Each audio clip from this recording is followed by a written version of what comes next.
Higala, kumusta?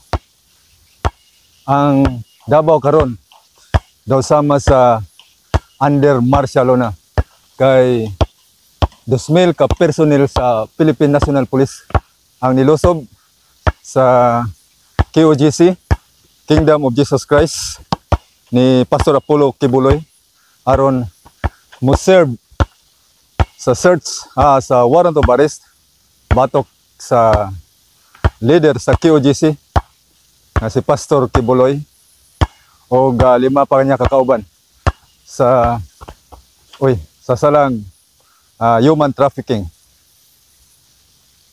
Ano sa kodeke akong bula, nalagpot man akong bula. So karon murag ang Davao karon napaubos sa martial law. Grabe, si Kibuloy siya ra usa og 5 niya kakauban nya walay armas nya 2,000 ka police personnel ang milusob, miatake, misulod, ilang gipuwersa nga musulod gid sila sa premises sa KOJC. Pero dili na to mabasol ang mga kapulisan kay nagsunod ra sab sila sa mando sa ilang labaw nga si Bongbong Marcos. Kay nasayod ba mo nga ang tuyo sa administrasyon dili lang kay si Kibuloy kundi ang pag demolish sa mga Duterte ni kanhi President Rodrigo Duterte. Kay sa og si Inday Sara ni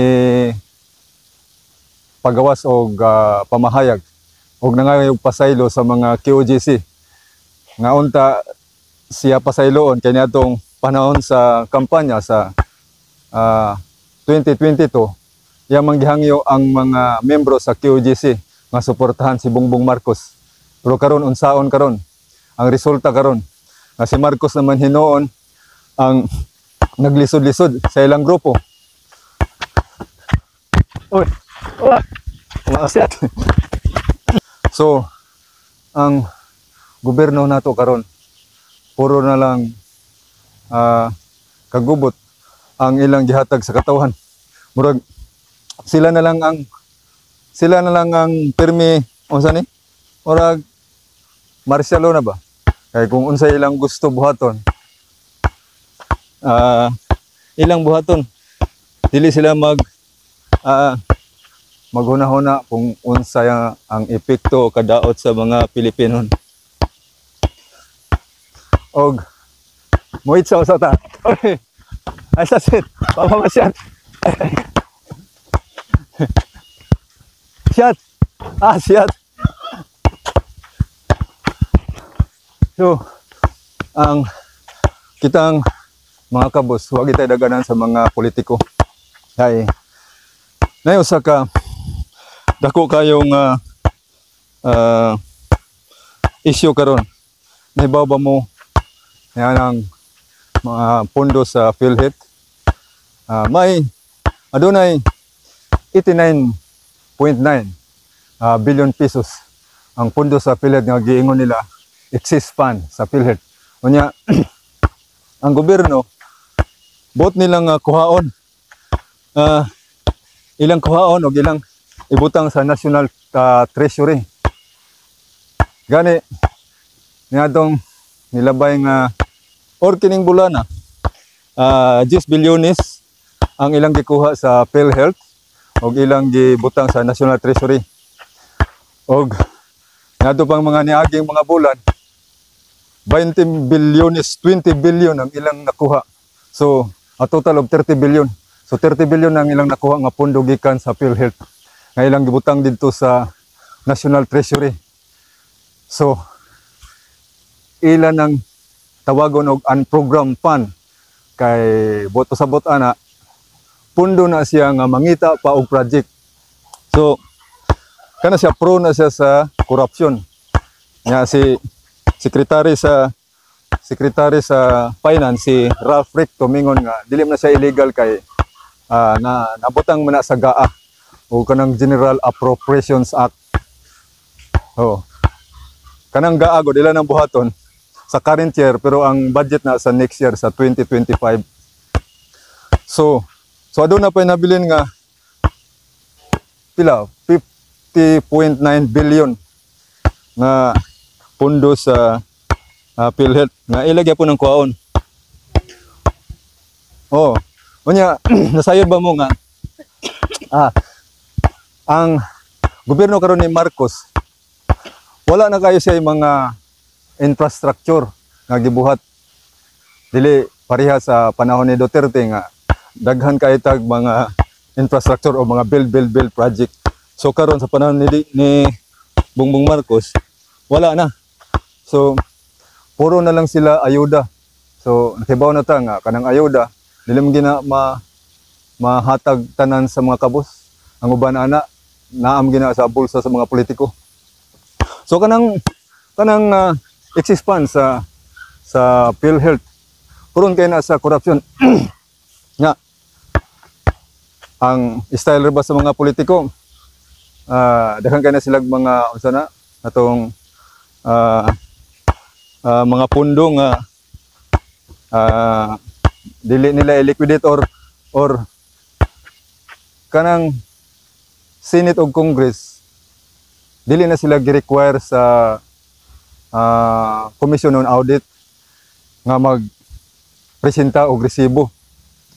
Dali ra kay sila makurakot kay mubuhat na sila certification nga mao ni among nagasto pero dili sila makapakita og resibo kay wala man na sila required gawa sa mga other agencies nga kinahanglan gyud nga mapakita og resibo aron ka ma-clear sa Commission on Audit. So mao na dali ra kay ang pagkurakot sa kwarta. Wala shit. So kana karon kining gibuhat ni Bongbong Marcos puro man gid na siya pag ang purpose ana ang patumbag yun or pagwagtang sa libro sa kaysaysayan ni Presidente Duterte kay dili man gid malalis nga daghan gid ang katawhan nga mi suporta kan Duterte tungod sa iyang nahimo. Dili siya perfect pero kung ikumpara sa administrasyon ni Marcos karon mas maayo gid ang administrasyon ni Duterte. So mubalik ta sa luwatang pamahayag ni BP Sara nga nangaisig pasaylo. So karon dapat pud unta nga mangayog pasaylo si BP Sara sa tanan nga Pilipino nga nibutar kang Bongbong Marcos. Kay dili ko direct nga nibutar ni Marcos pero suporta ko ni Marcos. Ang akong asawa kay atong panahon na wa man ko kabutar kay wala man ko diri sa Pilipinas. So pero ang akong asawa, akong pamilya nibutar kang Bongbong Marcos. So dapat nga mangaya pug pasaylo si Inday Sara sa ato Pero dili komedya na dili man ta makapugos.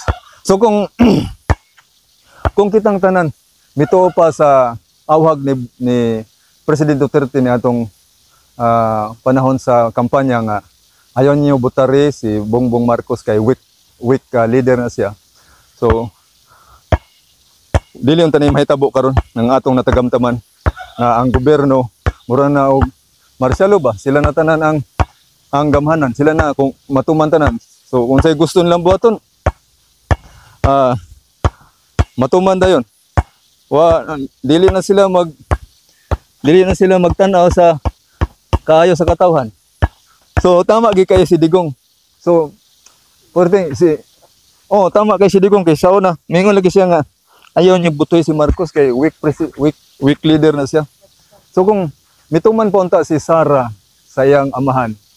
Pero dita makabaso ni Sara kay siguro naman po siya ikaw galingon nga panghunahuna. Pero karon na kuan ni Sara nga sayop gyud ang iyang desisyon sa una. Instead nga siya mudagan og presidente nahimo midagan na siya nga vice kay sa iyang rason kuno nganong ni dagan siya, nisugot siya nga mag-vice ni Bongbong Marcos kay wala mo gud siya plano unta atong mudagan og vice presidente or presidente bisan pa sa kanang singgit sa katawhan nga kanang padaganon siya kay sa survey god labaw si Sara kay Bongbong Marcos. So karon tungod karon si Sara nipakita na gyud og unsa ni pag wa na gid siya ganahe sa administrasyon ni Marcos. Di ba, ni-resign na siya isip secretary sa Department of Education. Nya dili na pod siya modawat og ini cabinet position ni Marcos. So wala na gyud. Naglagot na gina si Sara. So dapat karong 2028 mudagan na siya pero wala ta kay balo. So karon lang sa umaabot nga election sa midterm election 2025 piliyon na to tong mga politiko nga mayo or so on. Di mo ta ka kuan. Di ta ka siguro kung maayo ba or pero kasagaran karon god ang tanan nga mga congressman og mga senador majority ana mudapig man gina sa administrasyon o bisag unsang administrasyon ana man gina mga politiko kay mura man na sila kanang unsa na mura bag alibangbang mag asa tong bulak adto na sila. So karon sikat pa si Bongbong Marcos adto pud sila. Unya naagi balita nga ila kunong unsa na ilang i-aresto gid si dakpon gid nila si President Duterte kay katuliging kaso nila ni Duterte nila ni Bato de la Rosa o katong mga generals nga nag-implement sa atong war on drugs sa una. So ilan nang gikiha sa ICC. So karon mingon si Duterte nga dili siya magpadakop kay wala may jurisdiction ng ICC sa ato. Kay dili man ta membro unya ang ato pong justice system sa Pilipinas nagworks naggana wala pa na masana nagfunction pa ba. So walay rason nga ang ICC mo intervene sa ato. So mag-exercise ako. Uy, shit, wala gyud ko kasi. Shit. Nama na mga kaigsunan. Ayaw na mapailad. So karon gani sa Kongreso, sa lower house, nakakaroy quad committee nga ilang gimbistagahan ang atong war on drugs si Duterte. So puro naman na politika. Wala. Puro na pamulitika ilang gibuhat. Ay gusto lagi nila demolish. Ilagi ng wagtangon si Duterte. Shot. Kay bisan si Senator Risa Hontiveros sa dihang one of her speaking engagement sa iyang sana Akbayan Party List niawag sa iyang mga kauban nga maghiusa sila aron mawala gyud ang mga Duterte. Imingon siya gani gi-single out niya si Sara nga usa kada kong treat si Sara sa politika kay samtang naa pa si Sara hadlok sila sa mga Duterte. Usa pa na si Risa Hontiveros. So tanan kuha na sila naghugpong ba aron ilang i-discredit ang mga Duterte. So labi na kanang mga sana speaker karon si Tambaloslos. Sus, grabe naman, grabe ka kurap ang kanang kwarta sa katawhan. Masumangil lang nagsiyag iyang kuan ayuda. Unya, iya din tong ibutang gikan sa House Speaker. Kwarta man na sa katawhan. Sa atong tanan, buhi sa katawhan. Ipangilad lang. Grabe na ang tawhana. Karon pa, karong kuan karon. Unsa ni? Administrasyon na. Purting paita. Puro gid ka kurakot. Labi na si Tambalos-los. May pa magduot ang basket. Oh, hingigaw kay ko. Oh, lah. Ah.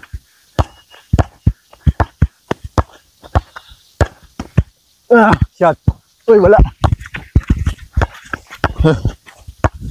So, mao na ya. Sunod nga eleksyon ya.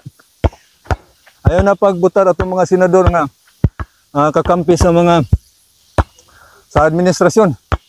Ayaw pagbutar. Oh, katurang mga kuan sila si De La Rosa. Itong mga i-endorse ni Duterte kay mo endorse mo na si Duterte. Nasa PDP laban. Mao na butarin. Kung ako, wa ba man ko kabutar ng panahon na kay permi ko matimingan nga wala diri sa Pilipinas.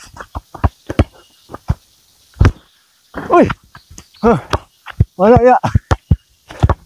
Exercise to ya. Uy, wala.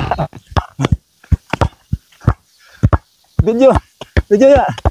3 points ko. Uy, wala.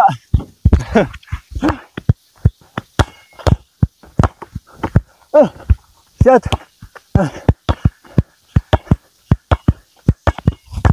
So, karon, hantod karon, wagin nila dakpig hapon si Kibuloy. Nya si General Turi, ningon nga na ako na si Kibuloy sa ilalom sa bunker. Nya nagdada na siya equipment nga makadetect kuno og heartbeat. So, hantod karon, basin ilaga siguro tong heartbeat, mingon sila na ako ni heartbeat ngayang na-detikan. Pero basin heartbeat to sa ilaga.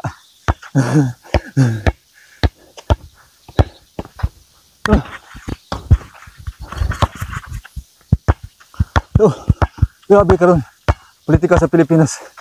Makaluloy ang katawan. Puro na lang pangilad. Administrasyon ni Marcos puro pangilad. Walay gibuhat. Puro na lang ayudas. Puro ayuda. Ayuda. Ang mga kwarta. Tanan nga build project ni Duterte gihunong astilan Marcos.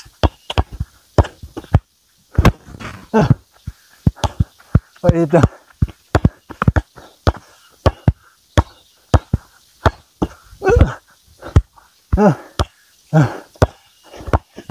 Ana, magduha ng tag basket. Shot. Wala.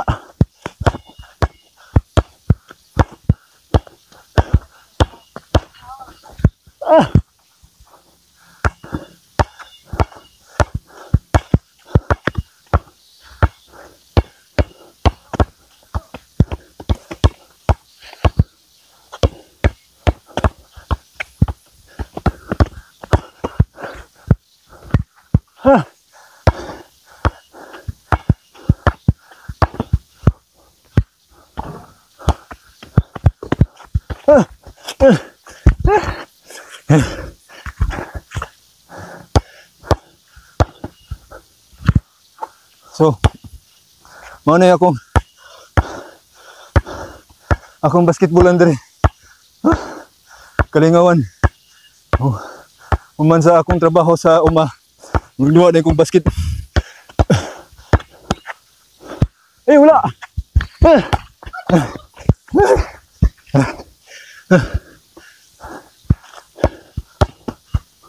Wala. Shot day.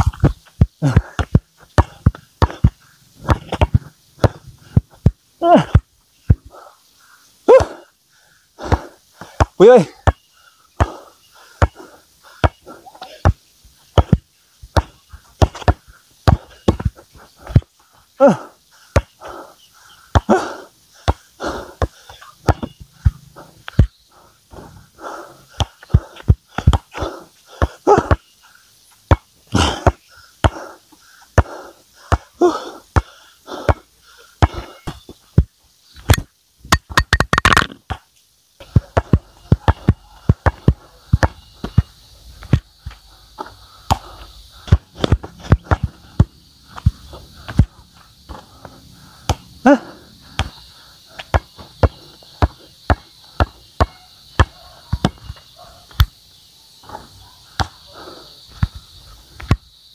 Wala. Patay.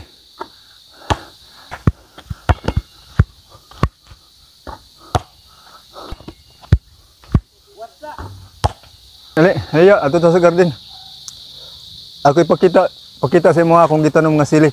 Mga lubi na ako gitanom. Sa daplin sa mangroves. Na dagko. Kuan pa ni siya. 8 years pa niyo na mamunga. Among kanding. Among karnero. Mama. Ma. Busog na kama. Kisa ingon.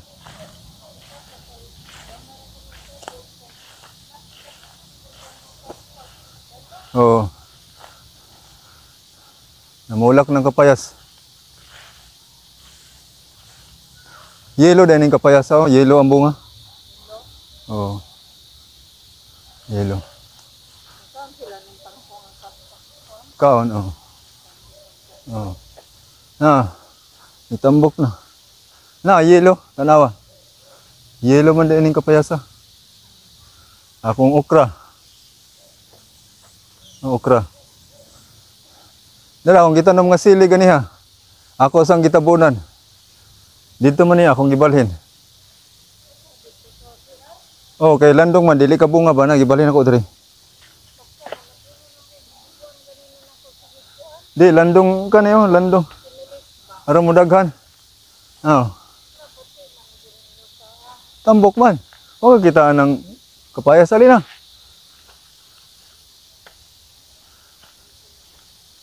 Diri.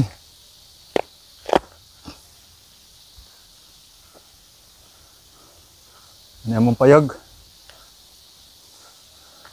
O, panahuman among payag.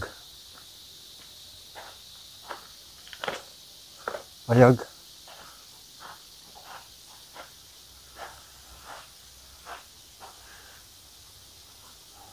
Ano akong payag riya?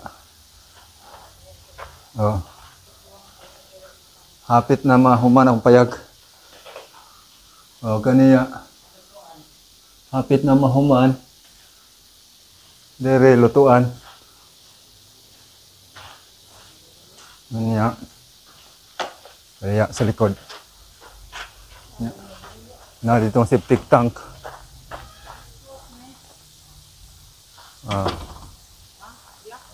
Sige lang. Lock.